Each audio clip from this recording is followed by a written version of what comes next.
عارفين ليه في تنين بيحارب مارجرجس في الصورة دي؟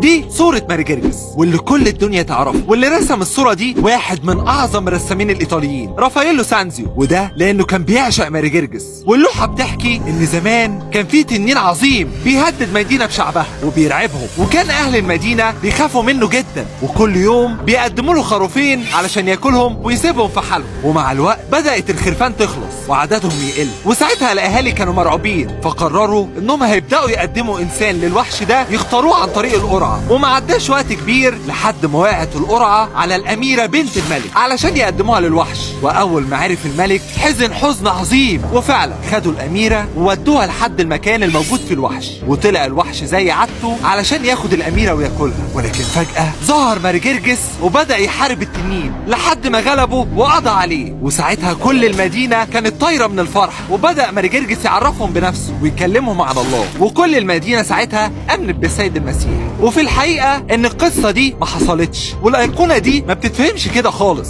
فاللي حصل من ايام المصريين القدماء انهم كانوا دايما بيرمزوا للشر بالوحش، ودايما الخير بينتصر على الشر زي ما احنا شايفين. فدي تماثيل ولوحات لإله اسمه حورس، وهو بيغلب الوحش او التنين. وبعدها بدأت الرسومات المسيحية والفنانين المسيحيين ياخدوا الرموز دي وتكون موجودة في الايقونات. فالوحش في صورة مارجرجس هو الشيطان، واللي دايما بيتقال عليه التنين زي ما ذكر في سفر الرؤيا، واللي بيرمز للشر اللي مسيطر على العالم. والبنت اللي واقفه ورا دي هي الكنيسه، واللي الشيطان دايما بيحاربها بكل قوته. ومعنى الايقونه دي ان مارجرجس انتصر على الشر وحمل ايمان بكل شجاعه وضحى بنفسه علشان الكنيسه. ورافاييلو لما رسم الصوره دي رسمها بالطريقه المسيحيه، وبدا ياخد الرموز ويبدع فيها، ومن هنا ظهرت لنا صوره مارجرجس اللي احنا نعرفها النهارده.